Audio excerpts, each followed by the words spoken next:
আসন্ন রোজার ঈদকে উপলক্ষ করে হরদম এগিয়ে চলেছে বহুল আলোচিত ছবি রংবাজের কাজ। পাবনায় দীর্ঘদিন ধরে চলমান এই ছবির মূল দৃশ্যায়ন এরই মধ্যে শেষ হয়েছে। বাকি রয়েছে কেবল 4টি গানের শুটিং, আর এই গানগুলো ক্যামেরাবন্দি করতেই রংবাজ টিম যাচ্ছে ইতালিতে। বুধবার 7 জুন রাতেই ইতালির উদ্দেশ্যে ঢাকা ছেড়েছেন রংবাজ ছবির শিল্পী কলাকুশলীরা। এই প্রসঙ্গে ছবির নায়ক ঢালিউড সুপারস্টার আমাদেরকে বলেন, আমরা রাতেই রওনা দিয়েছি।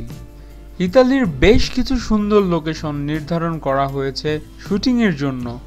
সাকিব আরও জানান, ইতালিতে কয়েকদিন শুটিং করবে, তারপর সুইজারল্যান্ডেও কিছু শট নেওয়া হবে। আগামী 16 জুন রংবাজ টিম দেশে ফিরবে বলেও জানান তিনি। রংবাজ ছবিটির অধিকাংশ দৃশ্য পরিচালনায় শামীম আহমেদ রনি থাকলেও বর্তমান বাকি অংশ পরিচালনা করছেন আব্দুল মান্নান। আপনাদের মতামত কি এই সিনেমা নিয়ে? আমাদের অবশ্যই কমেন্টস করে জানান এবং ভিডিওতে লাইক দিন এবং আমাদের চ্যানেল সাবস্ক্রাইব করুন নতুন আরও ভিডিও পেতে। ধন্যবাদ।